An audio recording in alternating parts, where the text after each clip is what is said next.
When Ethan married Julia, he believed he had found his forever person. She was bright, confident, and had a charm that could light up any room. For 7 years, their marriage seemed steady, not perfect, but filled with laughter, shared goals, and the occasional argument that always ended with forgiveness. Ethan thought they were a team.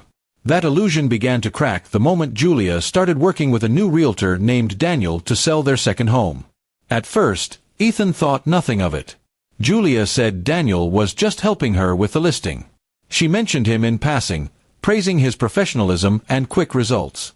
But then, her phone started lighting up more often.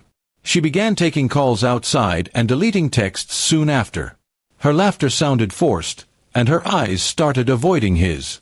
Ethan felt something he hadn't felt in years: suspicion. He tried to brush it off, convincing himself that he was just being insecure. But one night, after Julia had fallen asleep, her phone buzzed on the nightstand. Ethan told himself he wouldn't look. But curiosity and unease got the better of him. He opened the message. It read, "Can't stop thinking about last night. You're incredible." The sender's name, Daniel. Ethan's heart dropped. His hands shook as he scrolled up, seeing weeks of messages, secret meetings, flirtatious jokes, and even plans for a weekend away under the excuse of a real estate conference. It was all there, black and white. His wife wasn't just selling a house. She was selling out their marriage. He didn't confront her immediately. Instead, he decided to watch to make sure. For the next few days, Ethan acted normal, all while tracking her phone and checking her calendar. He even called Daniel's office, pretending to be a new client. When Daniel answered, Ethan recognized the voice. Smooth, confident, the same tone Julia once used when talking about someone she admired. The final straw came one Saturday afternoon. Julia said she had to meet Daniel at a showing. Ethan followed her quietly, parking a few streets away. He watched her walk into a fancy downtown condo, dressed far too well for just a showing.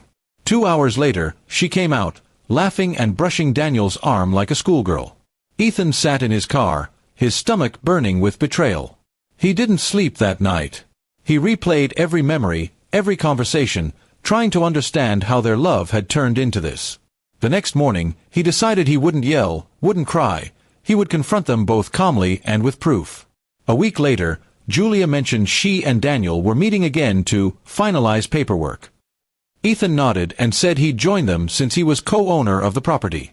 She hesitated but couldn't refuse. They met at a cafe. Daniel looked surprised when he saw Ethan, but Julia forced a smile, pretending everything was fine. Ethan sat down across from them, placing a folder on the table. "I thought we could review all the documents together," he said evenly. Julia's hands trembled slightly as she glanced at Daniel.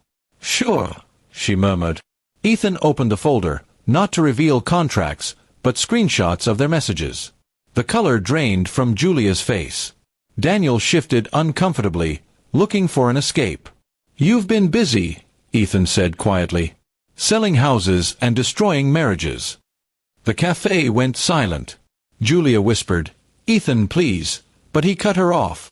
"No. You made your choices. I just wanted to see the people who thought they could lie to me and walk away clean." Daniel muttered an apology and tried to stand, but Ethan looked at him coldly. "You knew she was married," he said. "You saw the ring. That didn't stop you, did it?" Daniel couldn't meet his eyes. Julia was crying now, whispering excuses, saying it just happened, that she didn't mean to hurt him. But Ethan had heard enough. He stood up, pushed the folder toward them, and said, "I'll be sending those to your boss, Daniel. And Julia, I'll have the divorce papers ready next week." Then he walked out, leaving them in stunned silence. For the first time in months, he felt strangely calm. The days that followed were hard. Julia called him repeatedly, begging for forgiveness, claiming she'd been confused and lonely. Ethan didn't respond. He had given his trust once. It was not something he could give again. The house they'd built together now felt like a museum of broken promises. Months later, the divorce was finalized. Ethan had moved into a smaller place, quieter, simpler. One evening, he posted his story on Reddit under a thread about betrayal, not for sympathy but to release the weight he had carried. The post went viral. People related to his calmness, his strength in confrontation, and the dignity he held even when his heart had been shattered. Ethan realized then that closure didn't come from revenge or seeing someone else suffer. It came from standing tall when you had every reason to fall apart. Julia lost more than a husband that day. She lost someone who truly loved her. Ethan, however, found something new: peace.